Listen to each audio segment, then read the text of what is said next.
What's going on, everybody? Welcome to the latest episode of FlagPlus Football's First and Goal podcast. I'm your host, Brent, Bodkin. And I'm Quaysie Maule. All right, so of course, this is episode number 2. So we got the women's divisions, all 3. We got co-ed and we got 5v5. So let's hop into it. The playoffs are here. Super exciting time in FPF. The best time, a lot of people would say, in FPF. So again, let's get into the action. Let's start with the ladies and women's 3. So opening round of the playoffs, right? Top 2 seeds, Hebrew and She Sparks, they get a first round bye. So we're gonna have our matchups, which will make up the quarterfinals. It's gonna be the 3 seed, A-Town taking on the number 6 seed Lioness. So 6 and 4 team taking on an 0 and 10 team, and then the 4 seed the Spartiats, 5 4 and 1 taking on the number 5 seed the Dynamics at 2 and 8. This one's gonna be quick, I think. A-Town against the Lioness. They met twice in the regular season. 38-0 in week 1, week 4 in favor of A-Town, and then not so bad, 32-0 was the rematch in week 9 between these two teams. So obviously, you do the quick math, that's 70-0. The A-Town has outscored Lioness in the regular season. Playoffs are a different animal, of course, so maybe Lioness will show up at least offensively and put something together. I still, if they manage to at least get on the board, I still don't like the chances against A-Town. Yeah, me either. Me either.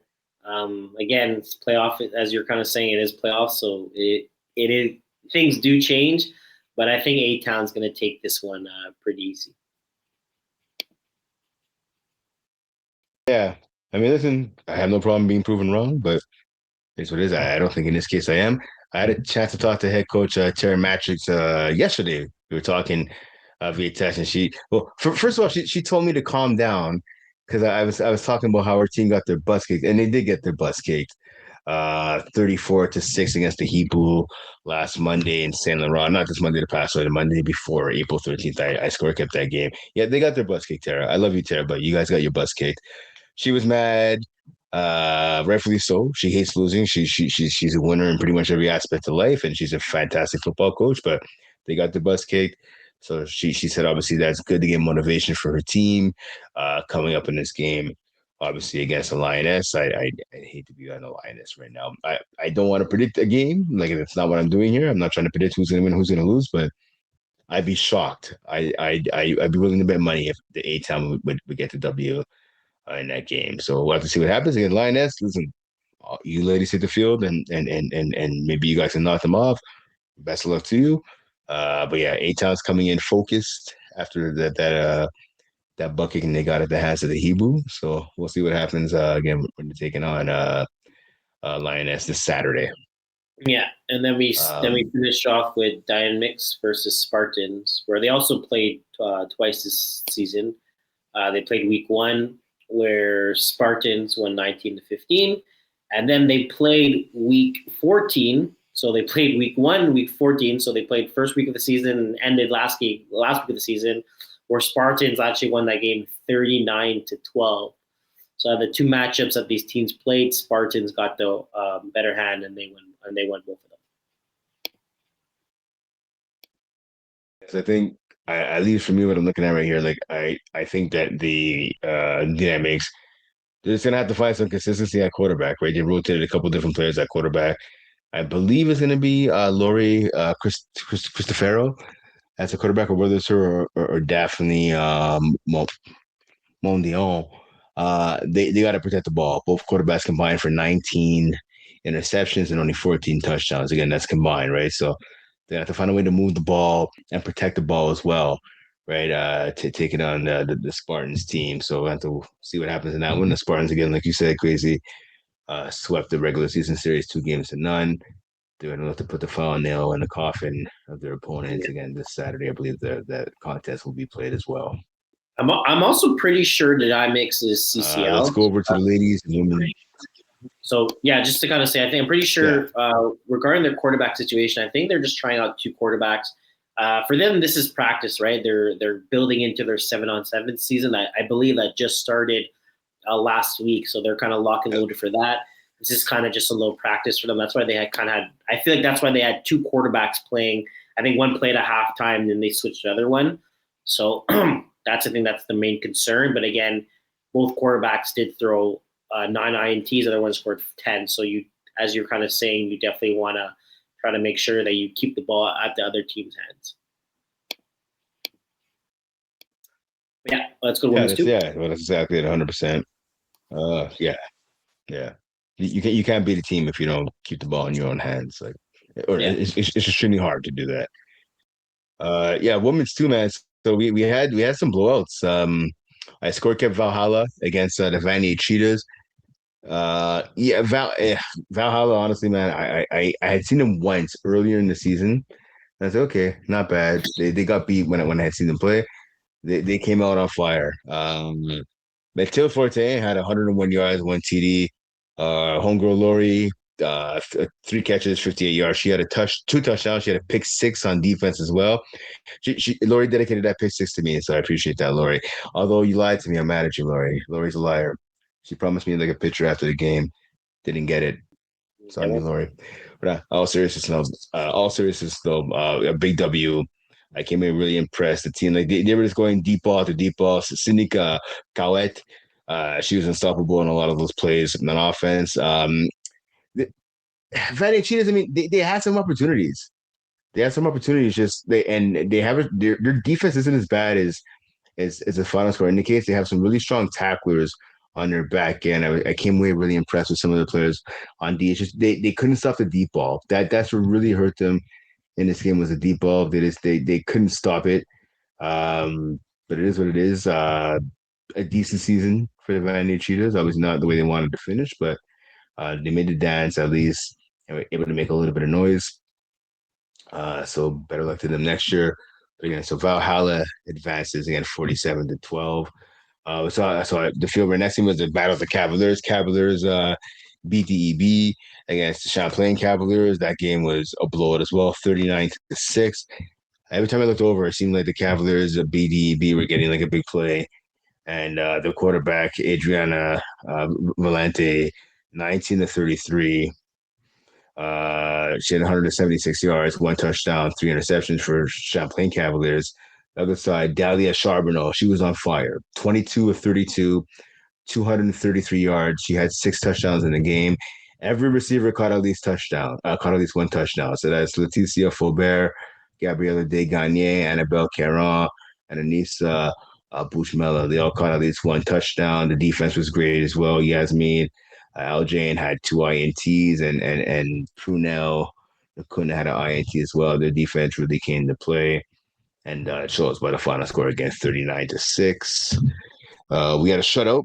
Dream Killers shutting out the Bolts 12-0 Monday night at Stade de Soccer. So a lady we talked about a lot of times on this podcast, Naomi Fontaine, her to be. So the stats aren't up in that game. All there is the final score, unfortunately. But again, they pitched a shutout, 12-0. It's still 12-0. It's not an offensive shootout, but again, you pitch a shutout. Your defense is doing something right.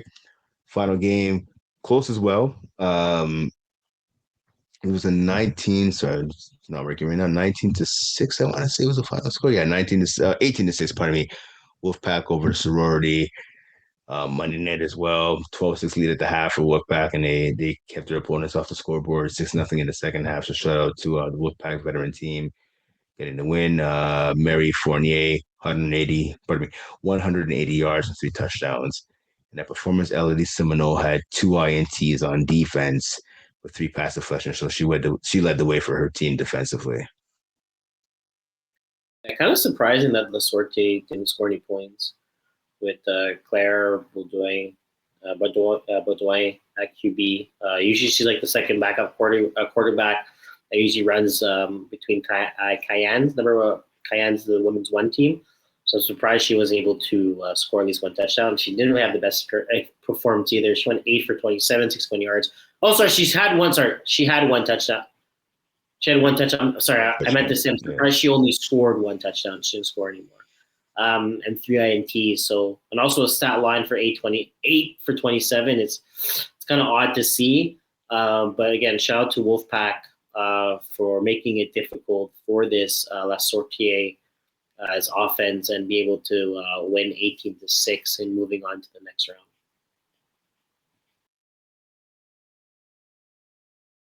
100%. So what that sets up now is interesting, right? Because again, top four teams got buys, right? Chaos 9-1, Old School 9-1, Nomads 9-1, and then Supernova 7-3, right? So what that sets up now is Chaos, number one seed.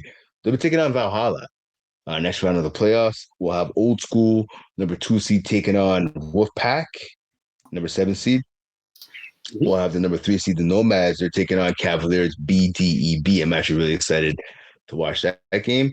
And then we'll have a battle 4 and 5, right? Supernova taking on the 5 seed in the Dream Killers. Yeah. To be honest with you, I think out of the 4 matchups, I think they're all going to be really good. That Nomads versus Cavaliers, that's going to be a really good matchup to see.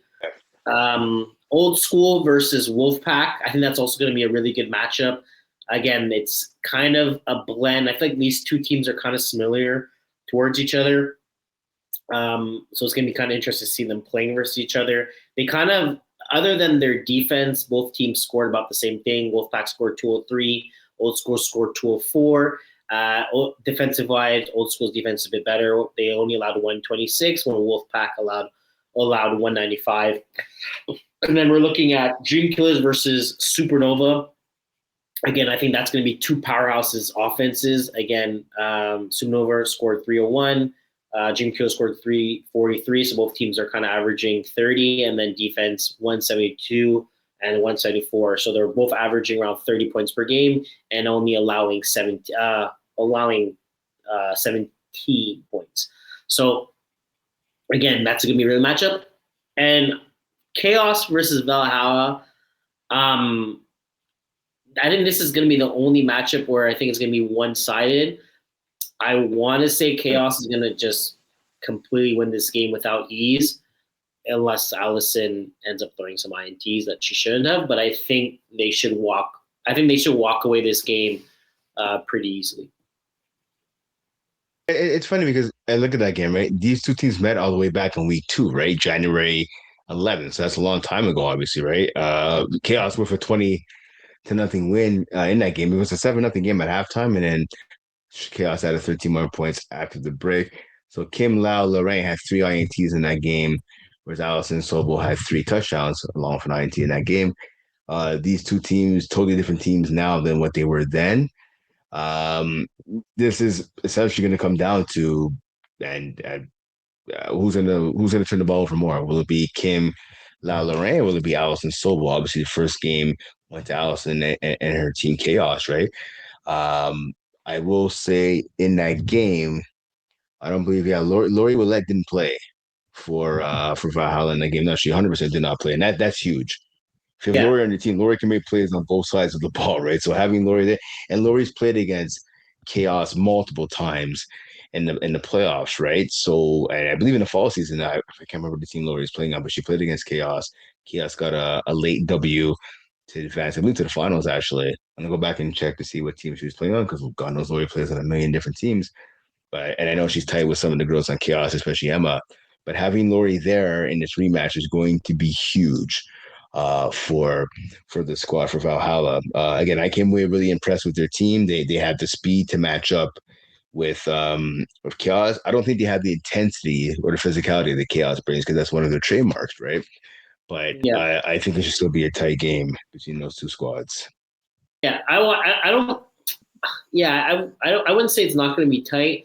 I just think the Chaos defense is going to be a bit too overwhelming for Kim Loran,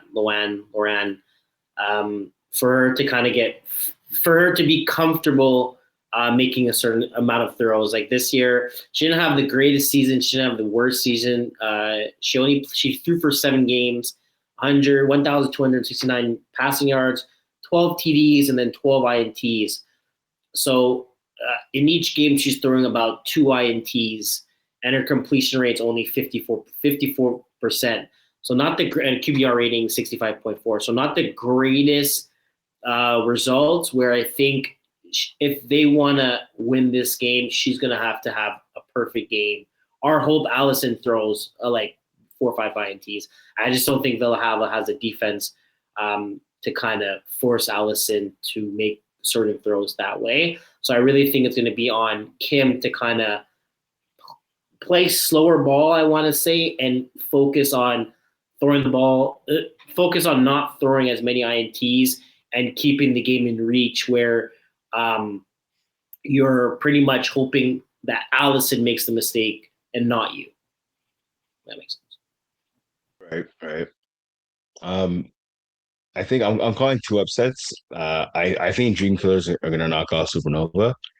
Okay. Those two teams are similar, right? Again, both 7-3 records. They didn't meet in the regular season, which is odd, but it does happen sometimes. Looking at the defense, right? Dream Killers led in 174 points. Supernova led in 172. So that's neither here or there. There's no real difference. It's thin, right? Razor thin, the difference in defenses. Offenses, both offenses, it's a little bit of a difference, right? Dream Killers have scored in the regular season at least 243 points compared to only 301 for Supernova, right? And I trust Nomi fourteenth to be as a quarterback of this Dream Killers squad. I trust her a little bit more than at least Clarence Michaud. Clarence Michaud, again, good quarterback for Supernova. I think the Dream Killers or just a little bit better of a team top to bottom than Supernovas. I mean, we'll have to wait and see what happens. And I think old school is in danger of being knocked off by the Wolfpack. There's something about this Wolfpack squad. I mean, I've seen them play a zillion games. They're speaking of Quaysie, their team, not just because of the Wolfpack, but they're a team that doesn't really quit. They keep on coming at you. And I look at this old school team. Right? Old school's a good team. Don't get me wrong. They can ball. They can hang. There's just something, I don't know what it is. I can't put my finger on it, but there's just something I don't trust about old school. For me, the quarterback Jessica Banville, great, 29 TD passes, which is awesome, 100%. But then you look at the INT. She's had 19 INTs. Right? You may as well say 20 INTs in the regular season. You can't be turning over the ball that much in the playoffs, right? She completes less than 60% of her passes. You can't teach accuracy. And I think if you're not accurate, right? I mean, you could scheme to open things up for sure, but I think players, especially in crunch time and big moments, they kind of fall back to their traits. They fall back to their comfort zone, if you will, right? And I think just taking those risky passes, I think that could be in Banville's makeup, and I think it's going to come back to bite old school. I don't know if I'm ready to say upset yet, but I'm really close to saying I think old school might get knocked out. Yeah. Well, one of the biggest issues with old school is old school did play Wolfpack. They played back in week 14, and the game ended 13-6. But again, old school, I feel like is a team where they win low scoring games. I think after a point where a team scores 20 on them, I think that's where it becomes an issue. So I think the biggest situation for old school is they're going to want to make sure the game is low scoring, and they'll be fine. I think if Wolfpack is able to get about 2 or 3 touchdowns out of their quarterback and a really good big game from Camila Debaz, their leading receiver, if they're able to get her kind of going early on for Wolfpack, I think that's where they could do a lot of damage. But yeah. Okay. Yeah. Okay. Let's switch over to women's one. As we talked about last week, leading into this week, obviously only one matchup taking place. The Sherbrooke Ferrior taking on Blue Pal. Sherbrooke Ferrior, the 4th seed. Blue Pal, Sherbrooke Ferrior, the 5th seed. My apologies. 2-8 record. Blue Pal, 1 point better, 2-7-1. So again, battle of the last 2 last teams in this division. Go to the regular season. In the first meeting between those 2 squads, Blue Pal with a 40-14 win back in week 9. And then they had a rematch in week 11. Blue Pal, a little bit closer of a game, winning that game by a score of 32-25. And then they met one other time back in week 13. So back on March 28th. So just about a month ago, Sherbrooke Verrier getting a blowout win in Brassard. I watched that game, 53-13, right? So for Sherbrooke Verrier getting the last laugh, winning the final meeting of three between these two teams. How do you see this rematch shaking out? To be honest with you, I would have led super favorite to Blue Bud, just because the two games they did win, and then they got blown out by 40. So there's that. But again, playoffs, regular seasons, two different games. I think Blue Bud is the more experienced team, and also I think they have a bit more better athletes on this team, and the chemistry is a bit more on. They have. I feel like they have better chemistry. These girls have been playing with each other for a while. They're more of a travel team, so there's also that. Vero is a team that's kind of they're a new team. You know, they're getting new players into their system. They're trying to build something there, which is super cool to see. You see a couple of rookies also coming into this season as well for the Flag League, so it's kind of cool to see them. It's kind of cool to see them playing CGIP, and then now they're playing University, and they're competing versus the best of the best. But I'm gonna give it to Blue Bud just because I feel like they have better experience and better chemistry, and I think they're a more playoff team ready compared to Veteal, where I think they're just kind of getting their footing into a new team program system, and I think Blue Bud is going to take advantage of that.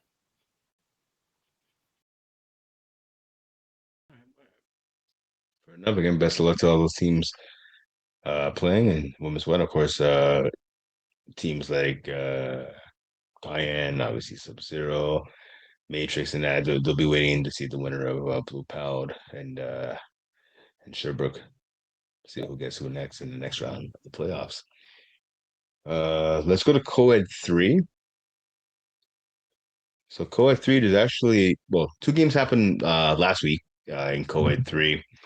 Vicious and Delicious losing, winning 27-20 over Stikipla. That was this past Saturday. And then one Niners, knocking out the Fatties 27-20. So then fast forward to yesterday, Tuesday, Hail Mary Poppins knocking off Shakira 2.0, 31-13. And we also finishing off the action yesterday, we had Shadow Squad winning 30-14 over You Touched It, You Catch It. Two games going on tonight. So one final just put into the system, onto the website, pardon me. Sorry, we had the Steezers knocking off Vicious and Delicious 26-25. So obviously that game went down to the wire. I was trying to see if we could see what the story tells us with the stats. So yeah, Well, again, 26-25. Sorry? I don't think the stats. Oh yeah, they do open up. Yeah, they're up. They're here. They're here. Yeah, again, Steezers 26-25 win. This game came down. It's a Vicious and Delicious had the ball. They got a big interception on defense. They got the ball back and they had a 1, 2, 3, 4, 5, 6, 7. They had a 9-play drive, just couldn't get the ball into the end zone.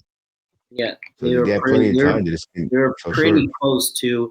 They had a 7-yard catch, 11-yard catch, 7-yard run, 11, 110, so 28. Depending on the interception, where it was.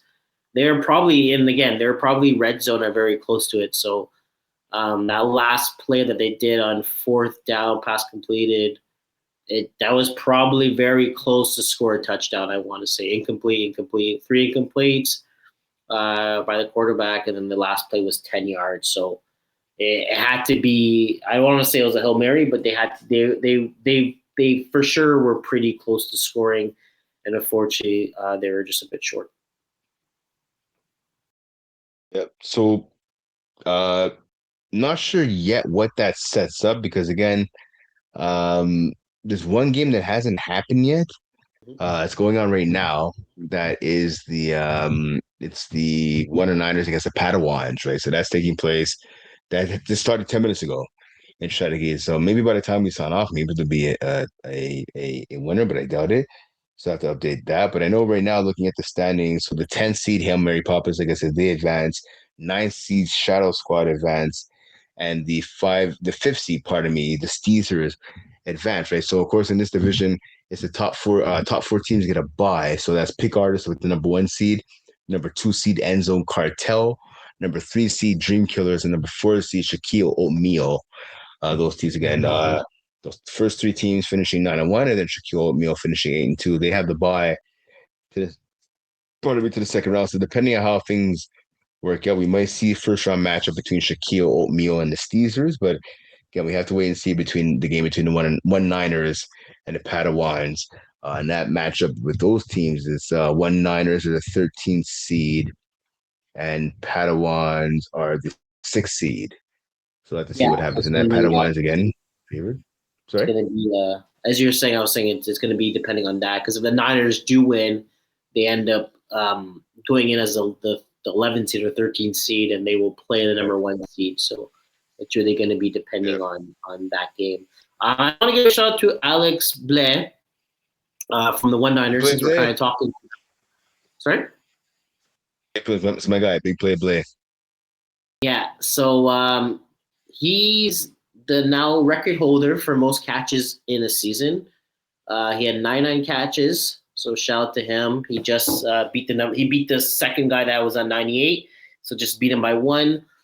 It's pretty impressive if you think about it. To get 99 catches in a season, that means you're pretty much averaging 10 catches per game, which kind of insane.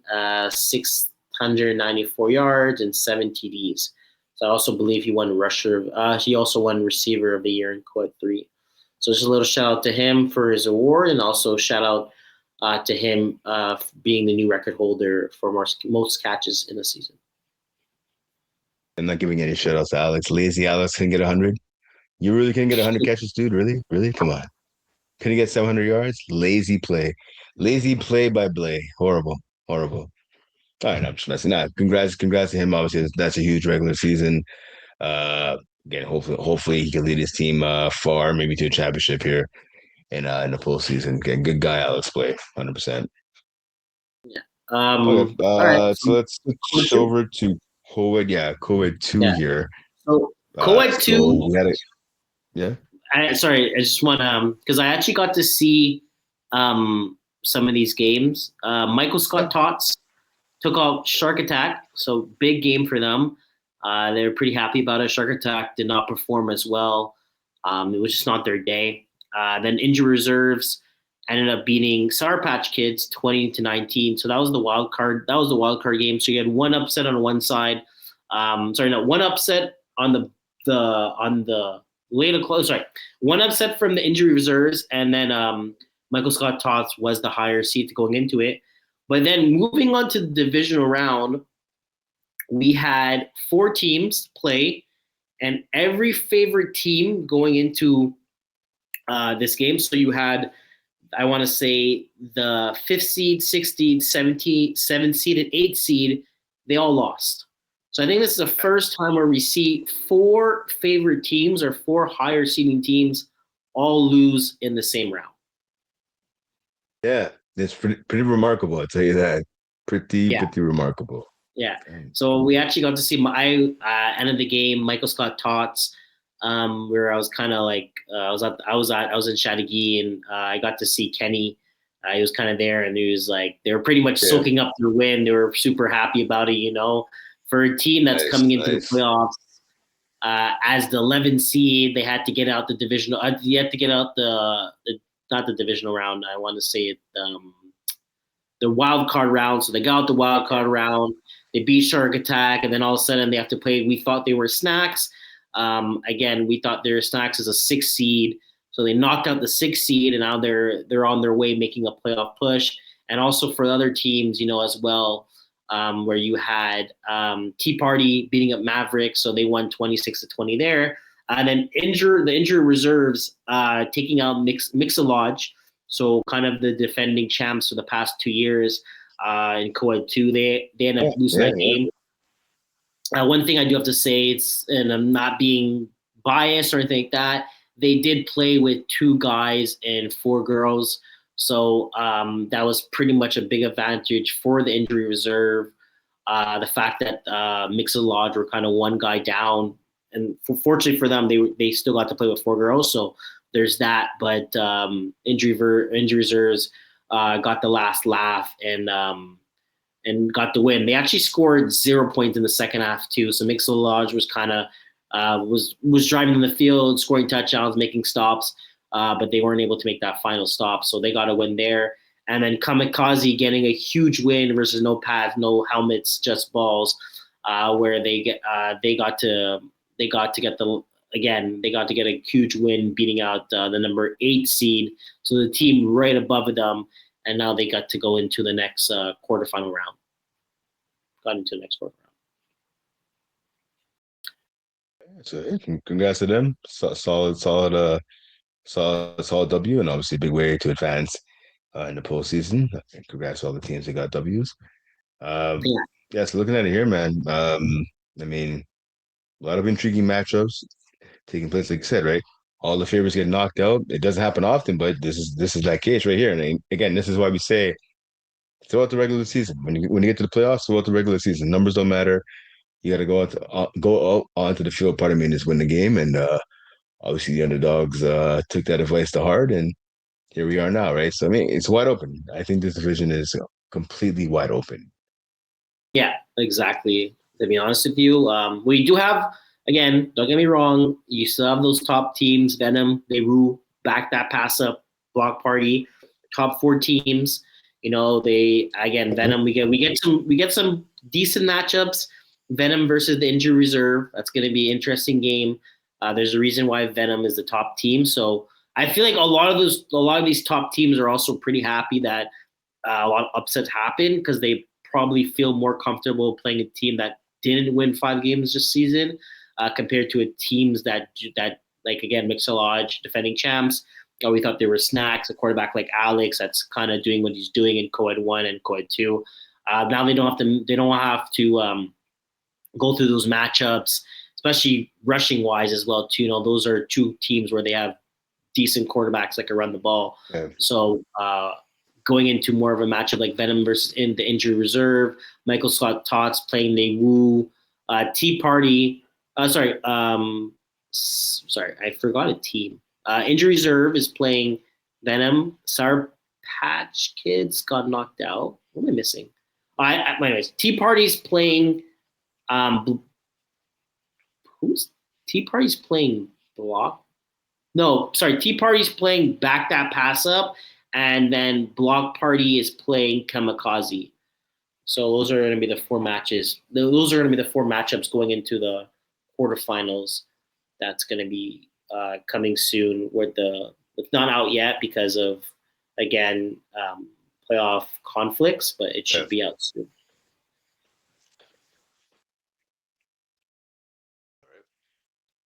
Stop over to Co-Ed 1 to wrap up the Co-Ed part.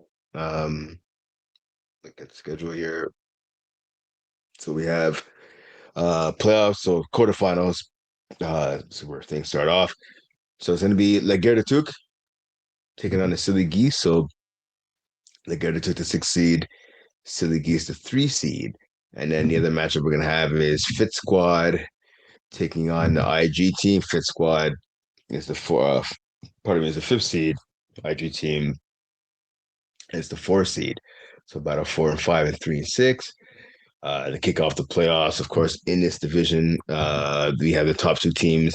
Number 1 being the Merge 2.0, who finished the regular season with a 9-1 record. They have the bye, as does the number 2 seed, Leg on My Flag, with the 8-2 record. Obviously, this is a division that you know quite well. How do you see things shaking out in the first round of the playoffs? Yeah, I think the Gadgetuk, I think they don't have enough firepower versus Silly Geese. I think Kevin Wyatt has way too many support players around him. I think I think Silly Geese are gonna walk through this game pretty easily. Again, against Duke this season, they went 3-7. They had not the best of a season. They didn't win any of those big matchups versus those big teams like the Silly Geese, the Merge. They ended up being Lego My Flag, and then they lost versus Lego My Flag. So they didn't get any of those big wins that they got last season. when they made their playoff push, and then they end up losing the semis versus Fit Squad. But it's going to take them a lot to kind of at least stay in this game. They're a team that's they're getting used to each other. Alex is starting to be one of those really good quarterbacks that are playing. That one of those player quarterbacks is starting to get his name out in co-ed. But again, the Silly Geese's roster is disgusting. From top to bottom, you have Ben, you have Emerson, you have Gab, you have Emma, you have Gigi, you have Jessica, you have Kevin, pretty much the go. You have Rochelle. So I mean, you have literally the top of athletes going from women's and for men. So it's gonna be a difficult task for the Gets Group to get a playoff win there. So hopefully for them, they can keep it close, and hopefully you're hoping Kevin doesn't have you're hoping Kevin to have a really off day. And then looking at Fit Squad versus IG Team, I think this is actually gonna be a good matchup. To be honest, I was never that high on Fit Squad. It was a team that I kind of like always underlooked them. I didn't think they were that good, but they've been proving me wrong lately. They've been keeping up with some of these teams. They did play IG Team once this year. They lost 27-12. I think, to be honest, I think it's going to be a bit closer than it was the last time they met. I think they're a good team to adapt, and they do surprise teams at times. I feel like when they're on, they're on, but again, when they're off, they're off. Same thing for IGT. The IG team this year, they didn't have the greatest start of the season. I think they were 0-4 to start off the season, and they slowly started winning games. 0-5, and then they slowly started winning games at the back end of the season. I think they won the last 3 games where they played Fit Squad, and then they played Plenty of Fish, and they played Le Gazatuk. So they've been having a struggling year. I think, again, it's going to be based on Jensley, how he plays. They also have a really good casserole as well, too. You have the 3 kind of main guys. You have Jensley, Samuel, like Gucci, and Ivan as their casting guys. And then looking at their women's, you have Kristovev, Lydia, and Naomi again, and Kostals as well. And then you have Jordan Alexi as well. You have Chauncey's twin brother. So again, they have a pretty good casting role from top to bottom. So I'm going to give them that advantage versus Fit Squad. But again, they haven't really proved much this season in Quad 1. So if they do end up losing this game, I won't be surprised, but it's their game to win. Yeah, so again, if I had to I'm picking 2 teams. I'm going to still go with the IG team beating Fit Squad, because again, I think they have better talent wise, but it's their game to win. It's their game to win and their game to lose, if that kind of makes sense. Like, if they lose, it's because they just didn't play to their potential, and if they won, it's because they played to their potential. I don't think Fit Squad is going to be the reason. Like, I don't think Fit Squad is going to be the reason why they lose, like because they played such an amazing game. I think it's going to be more on IG team just played a really bad game. Okay, yeah, that makes sense. Okay. Looking at actually, no, we could jump to you want to jump to co-ed 1? Yeah, co-ed 5v5. Yes, sir. Co-ed 5v5. Apologies. So I think the schedule just came out too for co-ed 5v5. Yeah, exactly. So co-ed 5v5, there's no bias. It's just a 1 versus 8, 2 versus 7, 3 versus 6, and 4 versus 5. Number 1 seed FlagPlus Football taking on number 8 seed Team Rocket. They met twice in the regular season. Both blowout wins by FlagPlus Football, 48-19 and 42-24.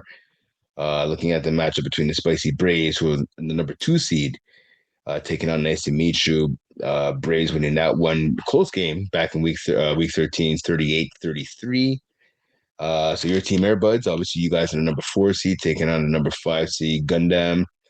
You guys split the regular season series between you guys. Obviously played twice. You guys won the first one, they won the second one.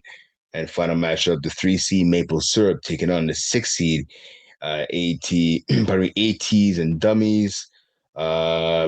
Week 5 victory by Maple Syrup 34-27, and then they won in week 7, so just a couple weeks later, by a score of 36-32. So 2 close games in the matches between the 3 and 6 seed again, Maple Syrup against ATs and Dummies. I'll ask you, what do you guys have to do to knock off Gundam? For us, we have to control their double quarterback formation. They kind of do the direct snap to someone else and they throw back to the quarterback. So that's something that we're going to have to contain. I think if we're able to contain that, I think our offense should be able to score. We're just going to need at least 1 or 2 stops on defense. If it has to be INT, it has to be turnover and downs. I feel like that's the main goal for us to kind of get a win. But we have to stop the double quarterback. They kind of did it to us the last game they played, and they pretty much felt comfortable kind of doing anything. So that's the first thing you have to stop. We stop that. We'll get more into a kind of a comfortable defense and be able to play our game. But until then, we're going to have to kind of switch some players around, rush 2 people, and kind of, I don't want to say too much, but we're going to have to make a big adjustment to how they play their offense. Since they have pretty much 3 quarterbacks, they have Tam, they have Johnsley, and they have Gucci all dropping on their offense for Gundam. Team Rocket again finished the regular season 1-9. Do you give them any shot against the number 1 seed in Flagmont de Croix? I think Team Rocket's. I mean, Team Rocket is there for fun, right? They're there to have a good time. We talked to him, Guillaume Blanc, as well. Like they like the experience. They like the 5-on-5. It's cool. You know, they have a great group of guys on that team, women as well. You know, like it seems like they're all pretty close. They're gonna go. They're not going there to get blown out. They're not going there to lose. They're going there to win the game. I just don't think they have enough firepower to keep up with Flagmont. Flagmont, there's a reason why they're the number 1 seed. I'm pretty sure they scored the most points as well. I'm pretty sure they scored the most. Yeah, compared to Maple Syrup, they scored number 2. Scoring 379. I want to say the quarterback of the year went to Alex Nadopiz. Yeah, he went 2,708 yards, 55 touchdowns, and 3 INTs. So he had a great year. Marc-Andre Rees also had a good year too, 54 touchdowns, 5 INTs. But like Flagmont's going to score, you know, unless Team Rocket decides to drop maybe 40 points on them, they can have a chance, but I don't think that's going to be the case. Yeah, I don't think that's going to be the case either. I think you'd be hard pressed to find anybody that's going to say that's going to be the case. I mean, again, and looking at Team Rocket, I don't think they cracked the 40 mark this season. No, they did not. So it's going to make it doubly as hard to try to reach a number they haven't reached this year. Looking at the matchup with Spicy Braves, nice to meet you. Like I said, Spicy Braves, Adrian, nice to beat you 38-33 earlier in the regular season back in week 13, so not that long ago. Who do you think wins this rematch? To be honest with you, I think I'm gonna take away my team because I'm biased. You know, of course I'm gonna say my team to win. But I think the 2 main matchups I like to see is ATWs and Maple Syrup, and then Nice to Meet You and Spicy Braves. Again, we talked to Roy when Roy was on the show. His team is one of those sneaky teams where they're 2-8, but they could have been like 6-4. You know, it's not a true 2-8 when you see them. They lost a couple games where it was kind of close. Gundam, they lost 40-45 first week. Nice to meet you. Against Gundam again, they lost by 1. Spicy Braves lost by 5. Against us too was pretty close, 27-32. Like they almost beat Flag Jumoqua again, one number teams. They almost dropped 40 on them. They dropped 37. They have a good casting role. You have Ben, you have Rory, you have Bakari. They have great females great women. Sorry, their roster I lost their roster. They have great women on this team as well. We kind of talked about it 2 podcasts ago, I want to say. But they were a great team. I think their biggest issue is chemistry. again, they're a team that kind of just got together, made a team, and we're just kind of having fun with it. Hopefully, these 10 games kind of show them who could do what and what's better and who's better at doing what. And also, you have Ben that's playing great right now. He was quarterback of the year for Division One. He understands what he's doing. It's a bit different 5v5, but if you're going to ask for a quarterback to have the ball in his hands, like Ben is definitely definitely a top 5 quarterback where you're not going to be discouraged for him. You're discouraged in that situation for him to be your quarterback. On the second hand, Braves are just the Braves, right? You have a roster where it's pretty much, I would want to say, Team Canada talent. You have Jonathan Mayer at quarterback, where, to be honest with you, he technically could be a Team Canada quarterback. You have Emil there as well, and they're a stud player. It's kind of weird. I guess I don't know what they're going to do because they only have 2 guys eligible for playoffs. So maybe there's a doctor's note or something in that situation. And then you have their women's are unbelievable. You have Mathel. I know she's a snapper for Montreal. She used to be, I believe, she also plays for Cayenne. You have Leah Dorval, amazing rusher. Yeah. And then you have Lohian Boucher,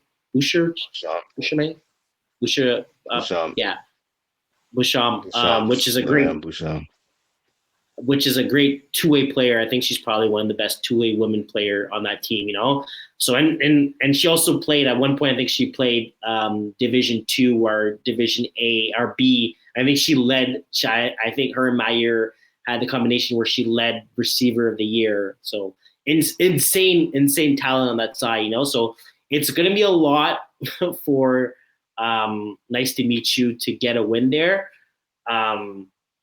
But they have the talent to do it.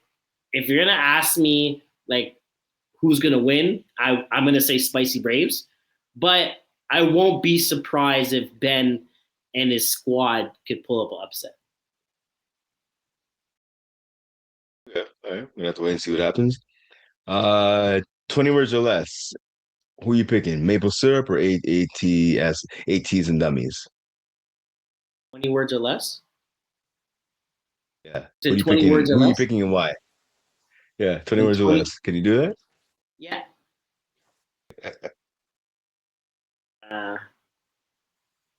Maple syrup or ATs and dummies? I'm taking maple syrup. Okay. Back to back co-ed champions in Division 6, but it doesn't matter. That's Division 5.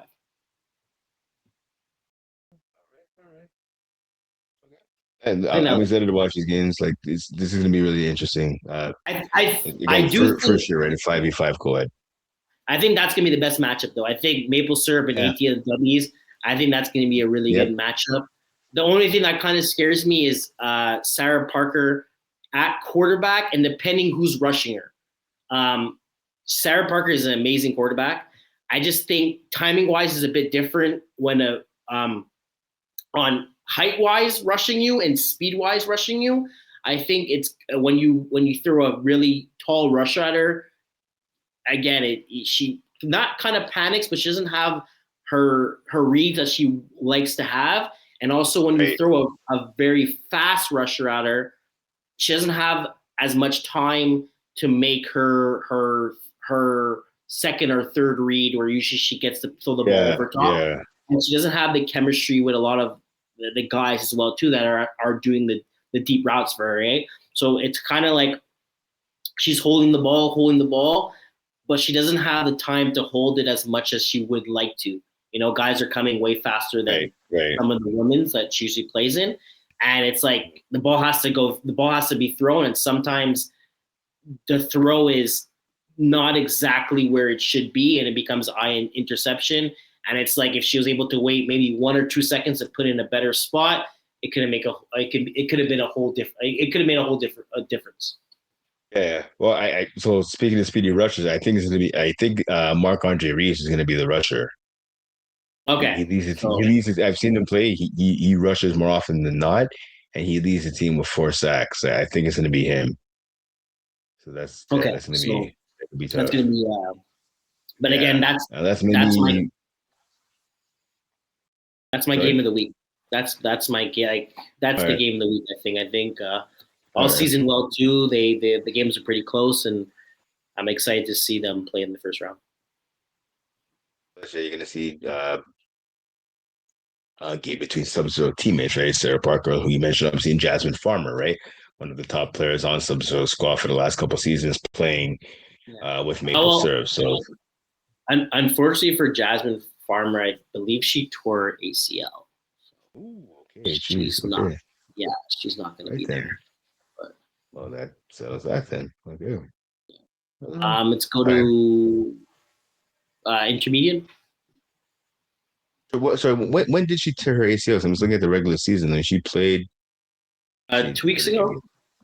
Oh, okay. I was gonna say because she played 9 games. Okay, yeah. Well, speedy recovery to her then, because that's a crappy injury, and again, one of the top players, not just female players, but one of the top players, period, in FPF. Of course, talking about Jasmine Farmer. So okay, yeah. So you said 5v5 intermediate. You said. Yes.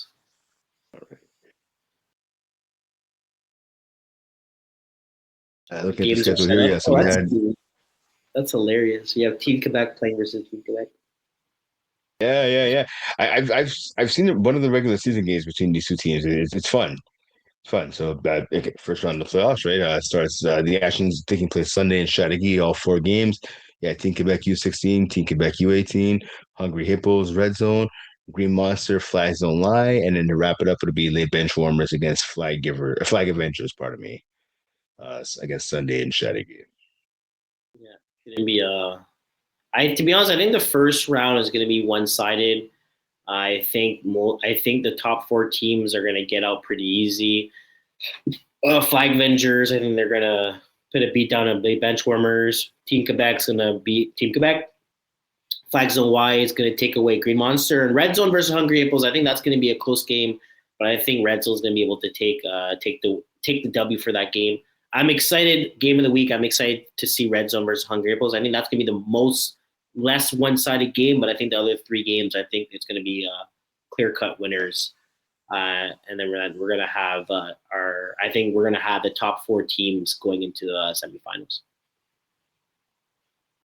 Yeah, I'm kind of inclined to agree with you. I mean, I like this Quebec U16 team, but U18, and rightfully so, they are the better squad. Bunch of good young athletes, though. Yeah, Flag Avengers, I don't see them getting stopped by the bench warmers. Uh, yeah, I think Red Zone Hungry Hippos could come down to the wire in that game. I also think possibly the same thing might happen with Green Monster. They're a veteran team with some championship experience. I think Yeah. they'll give I think They've they'll been give struggling. Flags and Lion a run for the money. They've been struggling on offense, like really badly. True. Like Right, no, no, very true.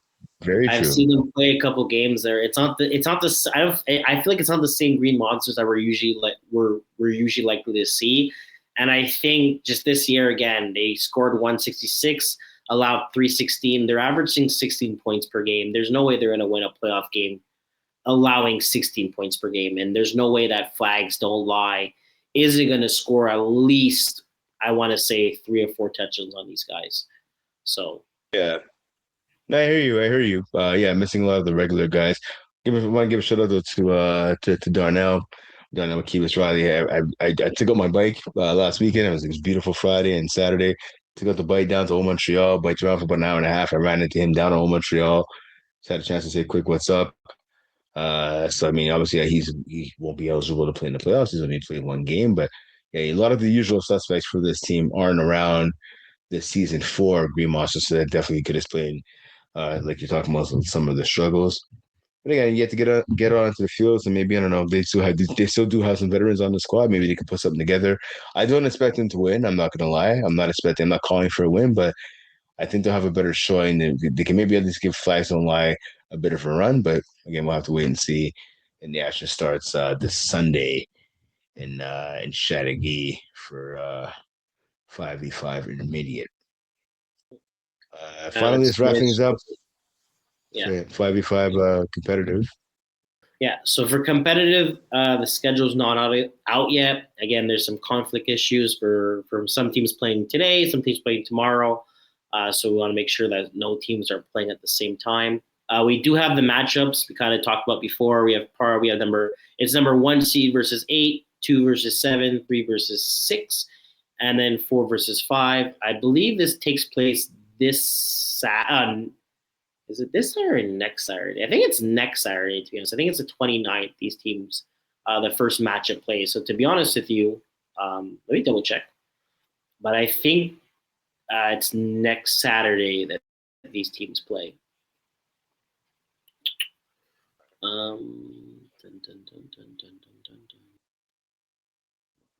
Okay, so I mean, yeah, so we try to figure that out before we sign off here.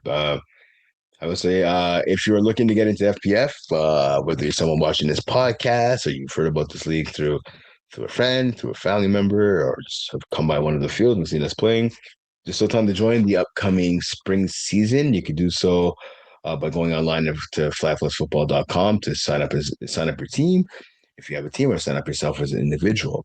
If you do, however, want to showcase your stuff, showcase your wares, we're having a combine this coming Sunday, April 26th at Concordia at Stingers Field in NDG. It's going to be, again, Sunday, April 26th from 1 p.m. to 4 p.m. So come out there and show what you got. You can test your skills.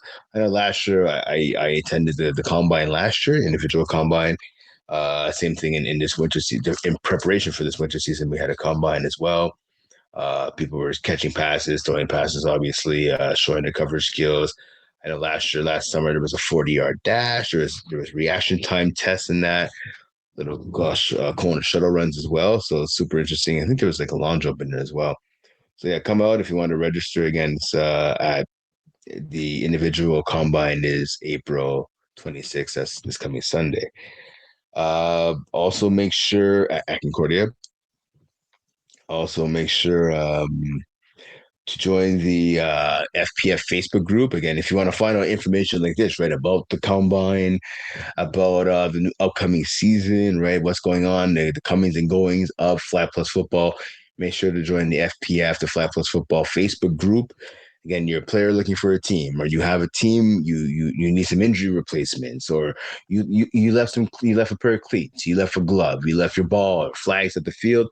Join the FPF Facebook group. All the information is in there. It's put up by players. It's put up by staff.